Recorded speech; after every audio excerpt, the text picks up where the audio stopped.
नमस्कार, मैं हूं मनोज टिबड़ेवाला आकाश। एक मुलाकात में आज हमारे साथ हैं बेहद खास मेहमान, भारत सरकार के कार्मिक और प्रशिक्षण विभाग के सचिव एस.के. सरकार जी। एस.के. सरकार जी पश्चिम बंगाल कैडर के 1979 बैच के IAS अधिकारी हैं। यहां आने से पहले वे भारत सरकार के जल संसाधन मंत्रालय में सचिव रह चुके हैं। एस.के. सरकार जी को भारत सरकार के अलावा पश्चिम बंगाल में तमाम महत्वपूर्ण पदों पर काम करने का अच्छा खासा प्रशासनिक तजुर्बा है। आज हम एस.के. सरकार जी से तमाम सवालों पर बातचीत करेंगे। एस.के. सरकार साहब, आपका स्वागत है दूरदर्शन की इस खास पड़ताल एक मुलाकात में। धन्यवाद। कार्मिक और प्रशिक्षण विभाग भारत सरकार का काफ़ी महत्वपूर्ण विभाग है। कौन कौन से प्रमुख कार्य इस विभाग के अंतर्गत आते हैं? ये हमारा जो विभाग है, कार्मिक और प्रशिक्षण जो विभाग है, ये विभाग में जो ऑफिसेस हैं, जो रिक्रूटमेंट अलावा जो ऑफिस है like union public service commission, the staff selection commission, ये दो ऑफिस है जो recruitment, they are concerned with the recruitment of officials. जो institution like the central bureau of investigation, उनके एडमिनिस्ट्रेशन हम देखते हैं। देन सेंट्रल इंफॉर्मेशन कमीशन जो अंडर कॉन्स्टिट्यूट किया गया है अंडर द RTI एक्ट। इसके अलावा हमारा दफ्तर का जो ड्यूटी है वो है जो ट्रेनिंग प्रोग्राम के लिए जो इंस्टीट्यूशन है like Lal Bahadur Shastri national academy of administration, like the institute of secretariat training and management institution जो है। इसके अलावा हमारे पास the public enterprise selection board भी है, जो पब्लिक सेक्टर जो इंस्टीट्यूशन है उनके लिए जो सीनियर लेवल अपॉइंटमेंट है वो रिकमेंड करता है। तो सारी चीज़ हमारे पास जो इंस्टीट्यूशन है, इनके दो ब्रॉड कैटेगरी हम डिवाइड कर सकते हैं।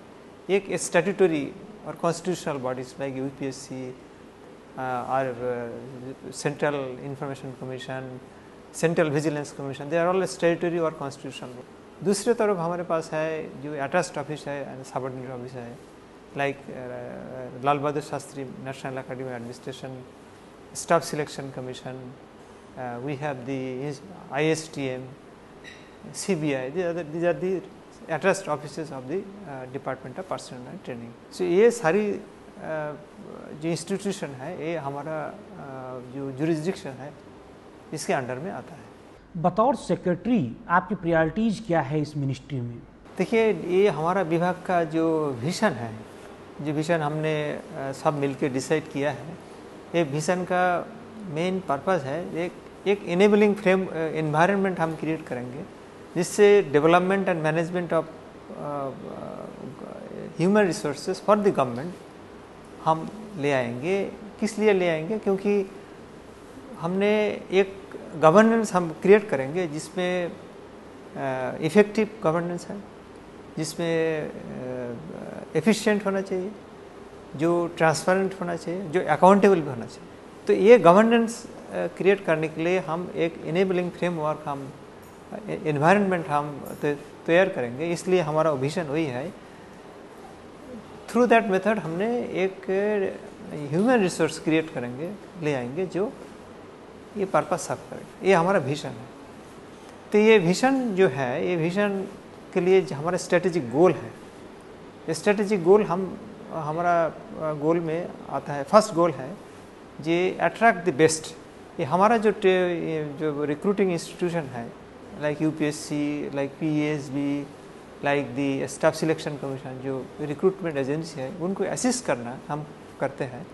जो टैलेंट जो अवेलेबल है मार्केट में, बेस्ट टैलेंट हम गवर्नमेंट में ले आएंगे। तो ये अट्रैक्टिंग द बेस्ट, ये फर्स्ट हमारा स्ट्रेटेजिक गोल है। सेकंड गोल है दैट नर्चर द एक्सेलेंस। जो ऑफिसर, जो स्टाफ हमारा सिस्टम में है, गवर्नमेंट सिस्टम में है, आपका याद होगा गवर्नमेंट हमारा गवर्नमेंट में लगभग 35 लाख एम्प्लॉइज़ है एंड हमारा मिनिस्ट्री है लगभग 80 से ऊपर मंत्रालय है सेंट्रल गवर्नमेंट में। तो ये जो मंत्रालय में जो एम्प्लॉइज़ है, जो पब्लिक सर्वेंट है, गवर्नमेंट सर्वेंट्स है, इनका जो कैपेसिटी है, capacity building, new capacity building capacity on A continuing basis. तो ये जो नर्चरिंग दी एक्सेलेंस, ये हमारा वन ऑफ द गोल्स है। थर्ड गोल है दैट गिविंग इंसेंटिव। ये जो हमारा जो वर्क, हमारा जो एम्प्लॉइज़ है, पब्लिक सर्वेंट्स है, गवर्नमेंट सर्वेंट्स है, इनको कैसे हम इनोवेशन कैसे लाएंगे, ये सिस्टम इनोवेशन कैसे लाएंगे, तो इनको कैसे हम मोटिवेट करेंगे, ये हमारा तीसरी ये है गोल है। चौथा गोल है जो हमारा जो मिडिल लेवल जो मैनेजमेंट है, जो सेक्रेटरीट में जो है, सेंट्रल सेक्रेटरीट में है, इनको कैसे स्ट्रेंथन करेंगे, कैसे हम उनको नया ढंग में काम में लगाएंगे, कैसे एफिशिएंट बनाएंगे, ये हमारा भी ये है। थर्ड है दैट जो vigilance, anti corruption related work. For example हमारा गवर्नमेंट का पॉलिसी है जीरो टॉलरेंस टुवर्ड्स करप्शन। तो इसको ये देखते हुए हमारा कैसे पॉलिसी चेंज करेंगे, हमारा जो नया जो बिल हमारा है, जो बिल लोकपाल बिल भी है जो पार्लियामेंट में अभी कंसिडरेशन में है, जो ब्राइबरी, फॉरेन ब्राइबरी बिल भी है। सो ये थ्रू लेजिस्लेटिव चेंज करके जो पॉलिसी चेंज हम बनाएंगे, ये towards the better vigilance administration. And finally जो कैसे ट्रांसपेरेंसी आनेंगे इन गवर्नमेंट सिस्टम जो फंक्शन करने के लिए, कैसे ट्रांसपेरेंसी आनेंगे through right to information act, ये हमारा भी सिक्स्थ गोल है, स्ट्रेटेजिक गोल जो हम बनाया है under the broad vision of the department. संघ लोक सेवा आयोग और कर्मचारी चयन आयोग दो ऐसे संगठन हैं सरकार के जिनके माध्यम से सरकार के कामकाज के लिए भर्तियां की जाती हैं। इन भर्तियों में और ज़्यादा ट्रांसपेरेंसी कैसे आएगी? देखिए हमारा जो तीन संगठन है, एक तो है UPSC, union public service commission, constitutional body.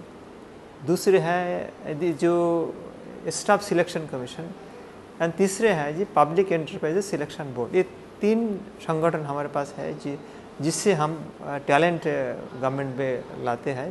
तो हमारा मेन जो पर्पस है ये ट्रांसपेरेंस, जो हम पद्धति ले आएंगे वो ट्रांसपेरेंट प्रोसीजर होना चाहिए।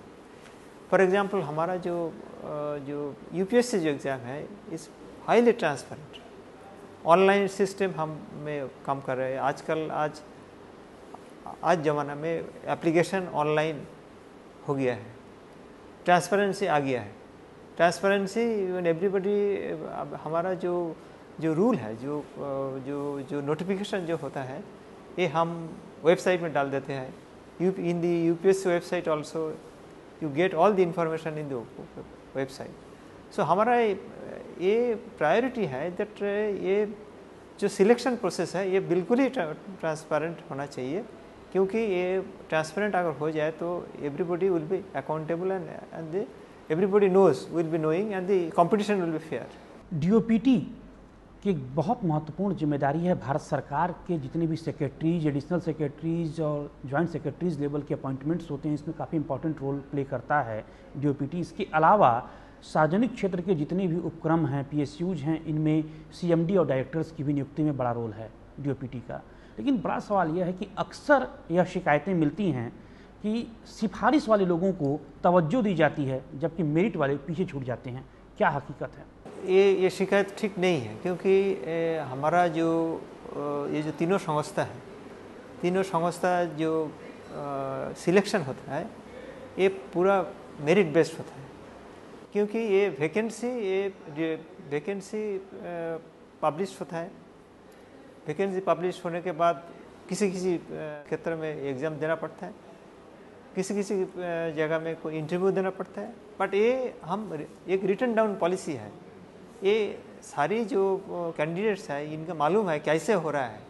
एंड फॉर एग्जांपल ये जो यूपीएससी एग्ज़ाम है, ये एग्ज़ाम बहुत दिन से चल रहा है and UPSC is one of the most highly respected organization in the country in selection of candidates. It is very fair selection. It is very rigorous. ये हम लास्ट ईयर हमने कैंडिडेट जो सिविल सर्विस एग्ज़ाम जो हुआ था, candidate हमने चुना है करीब 1000 number and the application was around 5 to 6 lakh application. तो कंपटीशन बहुत ज़्यादा है, इसलिए हमारा सिस्टम बहुत ट्रांसपेरेंट है एंड जो कंप्लेंट है ये ठीक नहीं है। लेकिन एक और बड़ा सवाल ये है सरकार साहब कि अक्सर यह देखने में आता है कि भारत सरकार में फाइलों का चक्कर इतना लंबा है, एक टेबल से दूसरे टेबल तक, तब जाकर एक अपॉइंटमेंट फाइनल हो पाता है। क्यों नहीं सिस्टम को और थोड़ा शार्ट करने की आवश्यकता आपको नहीं महसूस होती? एक्चुअली ये आप एक एग्जाम्पल मैं आपको दूंगा, जो सिविल सर्विस एग्ज़ाम में कैसे होता है। सिविल सर्विस एग्ज़ाम जो जिसमें IAS आता है, इंडियन फॉरेन सर्विस आता है, इंडियन रेवेन्यू सर्विस आता है, जो सारी सर्विस आता है, वो UPSC एग्ज़ाम होने के बाद जो they names are recommended to the DOPT। तो DOPT में जब आता है रिकमेंडेशन ऑफ नेम, DOPT का पहले काम है दे वो जो कैंडिडेट आया है उनका सब पार्टिकुलर्स ठीक है कि नहीं है, उनका मेडिकल रिपोर्ट ठीक है कि नहीं है, उनका पुलिस वेरिफिकेशन का कोई एंटीसीडेंट है कि नहीं है, ये सब देख के उसके बाद हम उनको सर्विस एलोकेशन करते हैं। सर्विस एलोकेशन जो ये जो टाइम जो मिलता है ये 2-3 महीना लगता है, 3-4 महीना लगता है, क्योंकि ये पूरा 1000 कैंडिडेट जो है हमारा 1000 कैंडिडेट जो हमने लास्ट ईयर किया था, इनको पूरा वेरीफाई करने के बाद जो प्रोसेस है, क्योंकि ये सारी मंत्रालय इन्वॉल्व है, तो क्योंकि इनके लिए फॉर एग्जांपल कोई रिलैक्सेशन मांगा है, वो रिलैक्सेशन सही है कि नहीं है, कोई कैंडिडेट सर्टेन कैटेगरी है उस सर्टिफिकेट दिया है कि नहीं है, ये थोड़ा देखने के लिए हमारा टाइम लगता है। बट फिर भी हमारा पर्पस जो ऑब्जेक्टिव है, ये जो टाइम ड्यूरेशन बहुत शॉर्ट करना है, अभी बहुत लंबा है, ये 14-15 मंथ्स लगता है, क्योंकि ये कैंडिडेट एग्ज़ाम देने के बाद वो ट्रेनिंग जाने के टाइम ये जो डिफरेंस है ये है करीब 14 मंथ्स लगता है। हमारा ऑब्जेक्टिव है थोड़ा बहुत कम हो जाए, क्योंकि 8 to 9 मंथ्स होना चाहिए, क्योंकि हम एग्ज़ाम रिफॉर्म्स किया है, इसी साल से लागू होगा। Civil service reform, main exam reform किया है हमने, प्रिलिमिनरी एग्ज़ाम भी रिफॉर्म्स किया है 2 साल पहले। ये सारी चीज़ अगर लागू हो जाए तो इसका शॉर्टेज हो जाएगा, 9 to 10 मंथ्स में आ जाएगा रिक्रूटमेंट प्रोसेस। सार्वजनिक क्षेत्र के जो उपक्रम हैं PSU, ये देश की अर्थव्यवस्था को बढ़ाने में काफ़ी इम्पोर्टेंट रोल निभाते हैं, लेकिन अक्सर एक बड़ी समस्या देखने को मिलती है कि इन PSUs के जो हेड होते हैं, CMD की पोस्ट या डायरेक्टर की पोस्ट लंबे समय तक खाली रहती है। प्रोसेस तो आप लोग समय से स्टार्ट कर देते हैं, लेकिन पोस्ट फुलफिल नहीं हो पाती। कई बार विजिलेंस क्लियरेंस का चक्कर होता है, लंबे समय तक विजिलेंस क्लियरेंस नहीं होती। आखिर क्यों नहीं आप लोग कोई एक ऐसा मैकेनिज्म बनाते जिससे समय रहते जो है ये पोस्ट फुलफिल हो जाएं और कोई भी खाली न रहें? एक्चुअली ये इशू हमारे सामने में आया है, and also government is aware this problem that timely filling up the post. तो हमने हमारा गवर्नमेंट इन द गवर्नमेंट एक GOM भी, ग्रुप ऑफ मिनिस्टर भी also looking into this issue. But हमारा तरफ से जो इशू है दैट हमने जब वो अपॉइंटमेंट आ जाते हैं, जो रिकमेंडेशन आता है from public enterprise selection board, जो रिकमेंड आता है, हम देखा है काफ़ी कंप्लेंट्स आता है, कोई एनोनिमस कंप्लेंट, सीडोनिमस कंप्लेंट्स आता है उसी टाइम से, जो उस टाइम में सिलेक्शन प्रोसेस चल रहा है, वो सिलेक्शन हो गया है, फाइल आया है फॉर क्लियरेंस ऑफ SCC। ये कंप्लेंट्स रिड्रेस करने के लिए ठीक से ठीक ढंग से इंक्वायरी करके उसको निपटने के लिए जो टाइम लगता है वो टाइम देना पड़ेगा, क्योंकि अगर कंप्लेंट सही है तो हम तो एग्जामिन करना पड़ेगा। तो बट हमारा प्रोसेस भी है, हमारा मेन पर्पस है ये अपॉइंटमेंट जो रिकमेंडेशन जो आएगा एंड जो जहाँ पर जब अपॉइंटमेंट होगा, इसको थोड़ा शॉर्टन करने के लिए हमारा ऑब्जेक्टिव है। हम ये कंटिन्यूसली हम मॉनिटर करते हैं। सरकारी विभागों में एक और समस्या देखने को मिलती है कि तमाम अधिकारी काम को टालते रहते हैं, फाइल को लटकाए रहते हैं, कोई जवाबदेही नहीं, जिससे सरकार का भी कामकाज प्रभावित होता है। हमारा गवर्नमेंट ऑफ इंडिया जो राइट टू इंफॉर्मेशन एक्ट जो बना हुआ है, एंड एक बिल हमारा पेंडिंग है पार्लियामेंट में, पब्लिक सर्विस डिलीवरी बिल। तो ये राइट टू इंफॉर्मेशन एक्ट में तो हमारा अगर कोई आदमी आउटसाइड सिटीजन अगर कोई इंफॉर्मेशन मांगा है तो हम तो देना पड़ेगा 30 डेज़, क्योंकि ये मैंडेटेड है। बट फिर भी जो हमारा आपका जो सवाल है, जो फाइल ऑफिस में है, फाइल नहीं चल रहा है, तो उनके लिए हम डीओपीटी से हम कोशिश करते हैं, हम सारी मिनिस्ट्री को हमने हमारा एक मैनुअल है, हमारा जो प्रोसीजरल मैनुअल है, जो कौन सा फाइल कैसे डेलीगेशन ऑफ पावर कैसे होगा, बिकॉज अगर सब फाइल हमारे सेक्रेटरी के पास आएगा तो डिफ़िकल्ट होगा। सेकेंड थिंग इज़ दैट जो हमारा जो मॉनिटरिंग, जो हमारा एक डीओपीटी में हमने एक आईटी यूज़ किया है, call data monitoring information system, जो बाहर से जो इंफॉर्मेशन, बाहर से जो पेपर आया है, फाइल आया है, वो ट्रैक करने के लिए हम एक मैनेजमेंट इंफॉर्मेशन सिस्टम बनाया है। वो हम मॉनिटर करते हैं, हमारा डिपार्टमेंट में मॉनिटर करते हैं, अगर ये जो इन्फॉर्मेशन आया है, ये फाइल कहाँ है, फाइल का लोकेशन कितना, क्यों देरी हो रहा है, क्यों 1 मंथ से क्यों देर हो रहा है, ये हमारा एक सिस्टम हम तैयार किया है। तो अगर ये सिस्टम सारे मिनिस्ट्री में चालू हो जाए तो हम कोशिश कर रहे हैं, ये हमारा जो मॉडल सिस्टम है, तो ये आपका जो सवाल है ये थोड़ा रिड्यूस हो जाएगा। सरकार साहब, सीबीआई की बात करेंगे। सुप्रीम कोर्ट ने काफ़ी तल्ख टिप्पणी की है सीबीआई को लेकर के।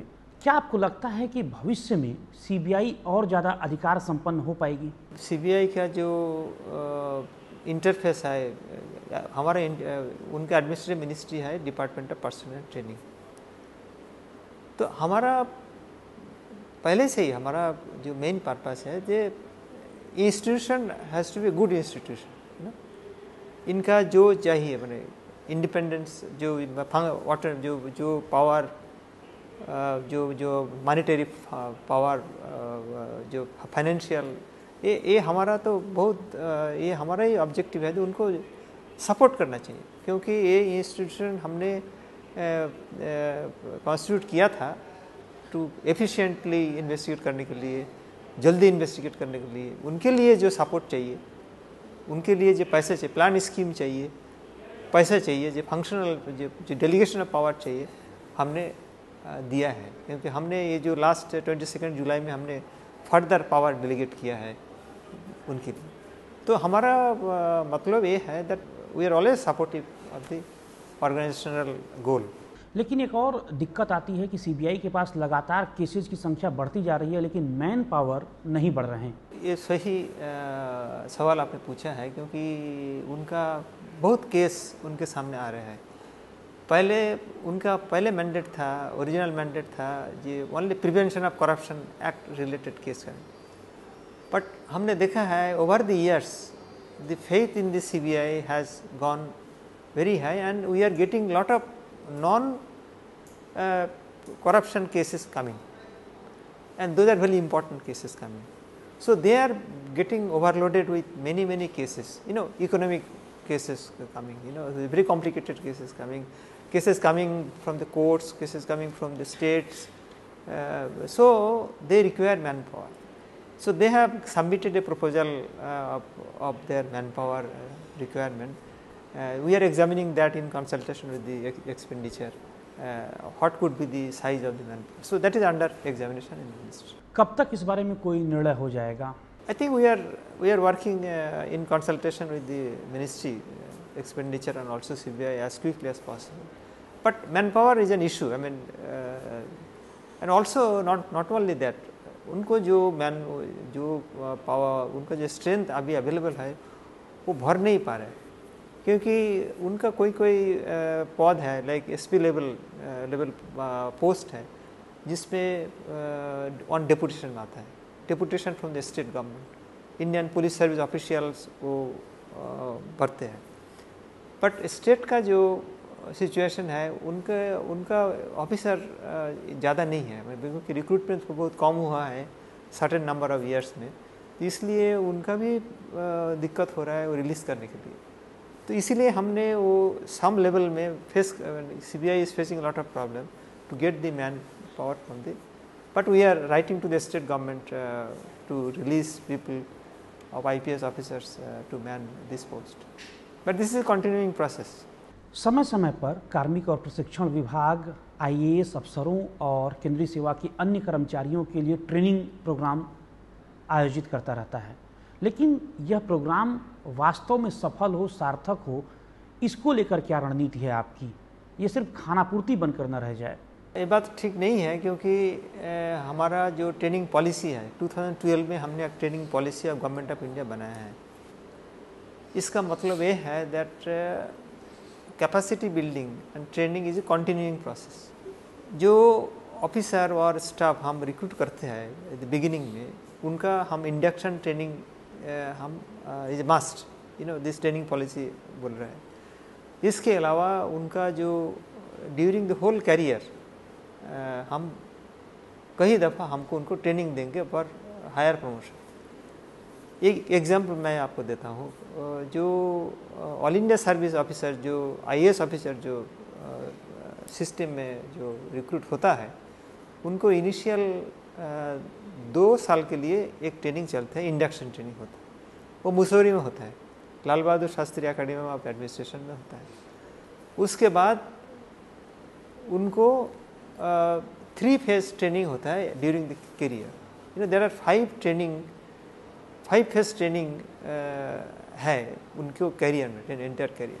फॉर एग्जांपल, एक ऑफिसर जॉइंट सेक्रेटरी लेवल से एडिशनल सेक्रेटरी जाएंगे, उनका एक ट्रेनिंग होगा। एक officer deputy secretary to joint secretary level promotion होगा, तो उनके लिए एक ट्रेनिंग होगा, ये कंपलसरी ट्रेनिंग है। Similarly also the central secretariat staff, जो हमारा जो स्टाफ है गवर्नमेंट ऑफ इंडिया में, अराउंड 10,000 ऑफिसर है central secretariat service, and almost similar number in the central secretariat stenographer service and the clerical service. उनके लिए भी हम ये पॉलिसी चालू किया है। एंड हमने ISTM जो हमारा इंस्टीट्यूशन है, उनका काम हमने दिया है, ये जो सेंट्रल सेक्रेटरीट CSSS CSCS के ट्रेनिंग के लिए हमने दिया है। Similarly also in the other cadre like Indian revenue service, उनको मेन ट्रेनिंग इंस्टीट्यूशन है नागपुर में। इंडियन पुलिस सर्विस, उनका मेन इंस्टीट्यूशन है इन Andhra Pradesh. So like that, all cadre services, they have their own training institution, and all training institutions are impressed with this training policy, and we have constituted a committee here to see that these training policies which the government of India has enacted, formulated, are implemented in all the organizations. DOPT मंत्रालय का एक और बेहद महत्वपूर्ण कार्य है भ्रष्टाचार के खात्मे के लिए सरकार की नीति का निर्धारण करना। लेकिन क्या कारण है कि भ्रष्टाचार समाप्त होने के बजाय बढ़ता ही जा रहा है? क्या हमारी नीतियों में कोई कमी है, या फिर हम इसका ठीक तरीके से पालन करवाने में नाकाम साबित हो रहे हैं? देखिए, जो जहाँ पर भ्रष्टाचार का सवाल है, ये हमारा गवर्नमेंट पॉलिसी है, 0 टॉलरेंस टुवर्ड्स करप्शन। ये हमारा गवर्नमेंट का पॉलिसी। हमारा गवर्नमेंट का जो इंस्टीट्यूशन है, द सेंट्रल विजिलेंस कमीशन, ये हमारा जो संस्था है, उनका to oversee the vigilance administration and the vigilance related work in government of India। हमारा CBI है जो इन्वेस्टिगेशन का इंस्टीट्यूशन है। सिमिलरली ऑल्सो जो हर एक स्टेट में सिमिलर काइंड ऑफ ऑर्गेनाइजेशन चलते हैं। तो हमारा जो नीति जो है, जो पॉलिसी है, ये policy towards 0 tolerance of corruption में चल रहे हैं। क्योंकि हमारा जो बिल, जो हमारा मेन एक्ट है प्रिवेंशन ऑफ करप्शन एक्ट, इनके अलावा हमारा जो बिल पार्लियामेंट में पेंडिंग है, लाइक लोकपाल बिल है, हमारा दूसरा बिल है फॉरेन ब्राइबरी बिल पेंडिंग है, व्हिसल ब्लोअर बिल पेंडिंग है। अगर कोई आदमी किसी को कंप्लेंट करने चाहते हैं under whistle blowing provision, they can also do that. So ये बिल अगर पास हो जाए तो इनका नीति जो बनेगा, इनका जो पॉलिसी जो आ जाएगा, तो वो काफ़ी सुधार लाएगा ऑन दिस पॉलिसी फ्रंट। दूसरे हैं हमारा जो इंटरनेशनल, माने आजकल आज का ज़माना में जो करप्शन कोई कंट्री स्पेसिफिक नहीं होता है, एक ट्रांसबाउंडरी हो गया, ये इंटरनेशनल हो गया। तो इसीलिए India has ratified the United nation convention against corruption, UNCAC।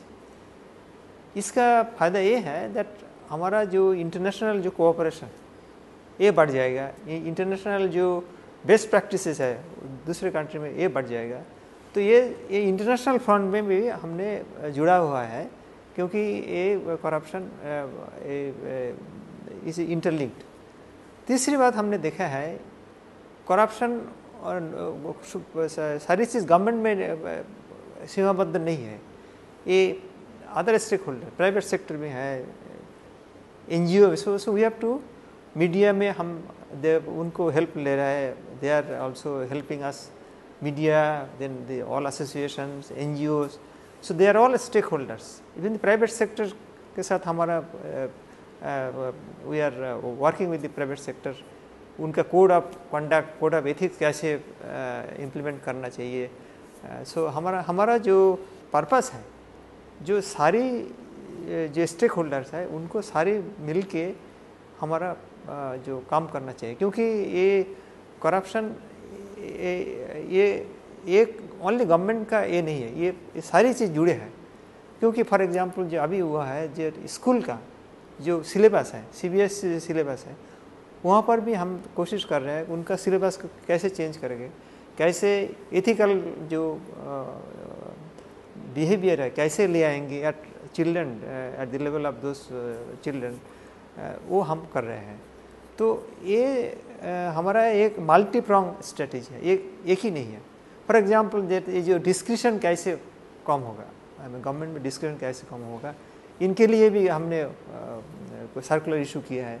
तो लाइक दैट हमने कैसे ट्रांसपेरेंसी बनाएंगे, फॉर एग्जांपल कैसे IT, अगर कोई IT रिलेटेड वर्क ज़्यादा है तो आपका करप्शन कम हो जाएगा।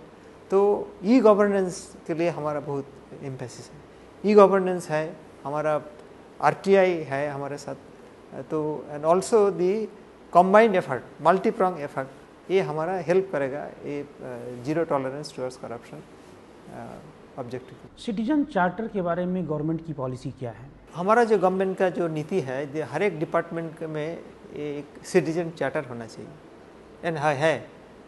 फॉर एग्जांपल हमारा डिपार्टमेंट का जो सिटीजन चार्टर है वेबसाइट में है, इस तरफ से सारी डिपार्टमेंट का जो सिटीजन चार्टर वेबसाइट में है। इसके अलावा एक गवर्नमेंट एक पब्लिक सर्विस डिलीवरी बिल वो ला रहा है, I think that is in the before the parliament. So once that is passed it will be become more effective. जी बहुत बहुत धन्यवाद दूरदर्शन से इस बातचीत के लिए SK सरकार जी। तो ये थे भारत सरकार के कार्मिक और प्रशिक्षण विभाग के सचिव SK सरकार जी, जिन्होंने हमारे तमाम सवालों का जवाब दिया। अगले सप्ताह आपसे फिर मुलाकात होगी ठीक इसी समय आपके अपने लोकप्रिय कार्यक्रम एक मुलाकात में, देश की एक और बड़ी हस्ती के साथ। तब तक नमस्कार।